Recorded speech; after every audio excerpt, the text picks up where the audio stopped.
سبحان اللہ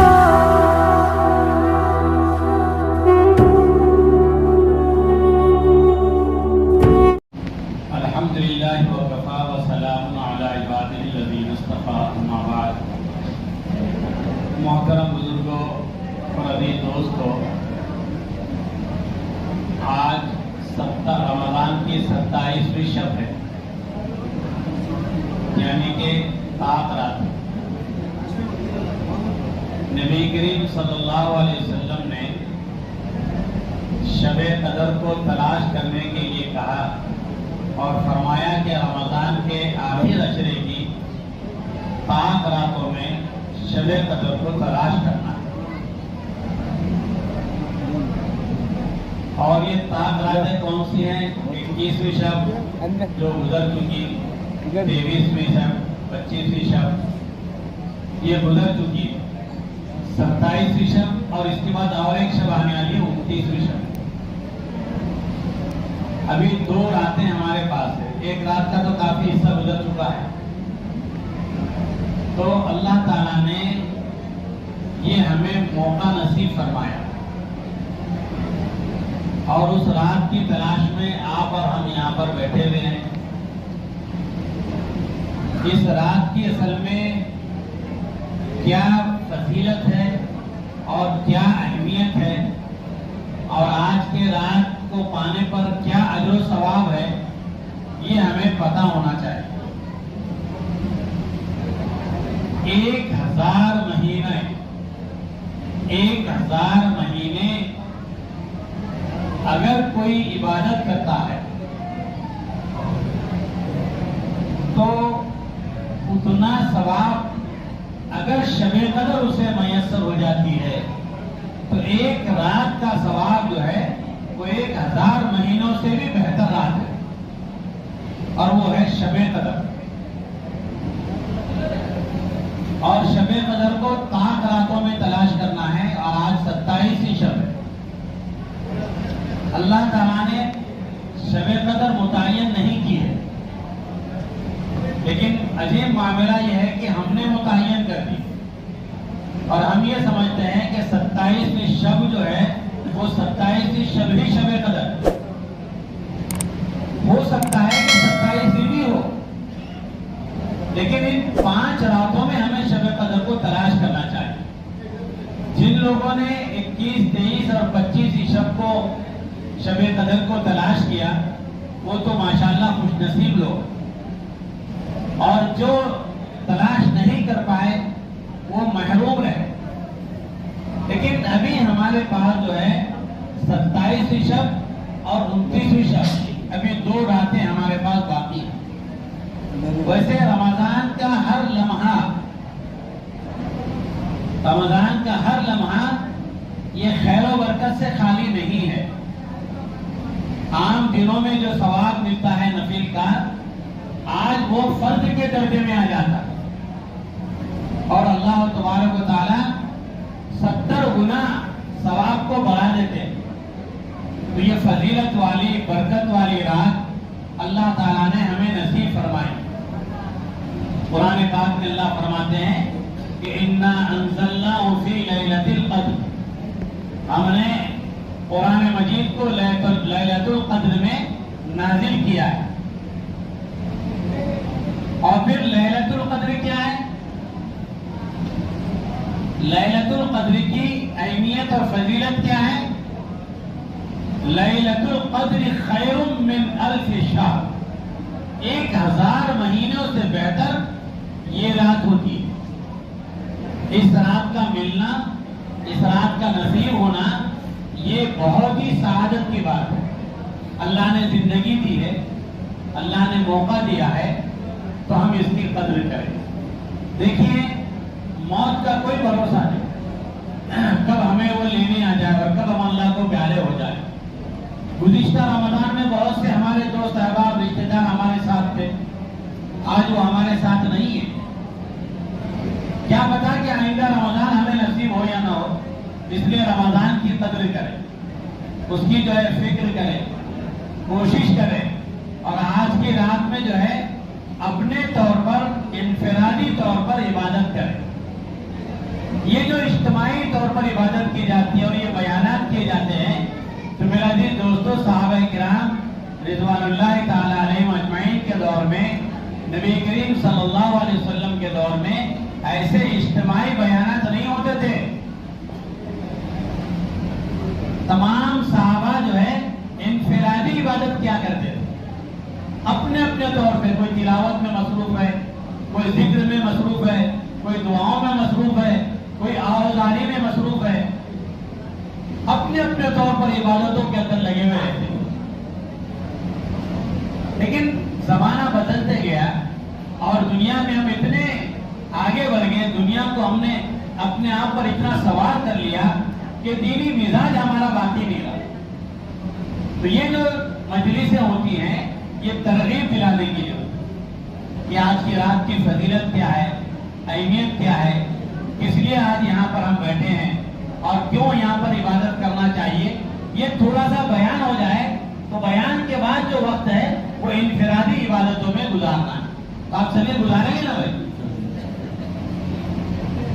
دیکھیے، رات تو ہماری کٹنے والی ہے، لیکن اگر اللہ کو راضی کر کے کرتی ہے، ذکر و اذکار اور تلاوت کے ذریعے سے کرتی ہے، تو یہ رات ہمارے لیے فضیلت والی رات ہے۔ اپنی فکر کریں، ہم آخرت کی اپنی فکر کریں۔ ہم دنیا کی چیزوں میں، گھر کے اعتبار سے، بیوی بچوں کے اعتبار سے ہم اتنی محنت کرتے ہیں، اتنی محنت کرتے ہیں کہ ہم اپنی آخرت کو بھول جاتے ہیں۔ لوگ کمائی میں اتنے مصروف ہو جاتے ہیں کہ وہ نمازوں کو ضائع کر دیتے ہیں۔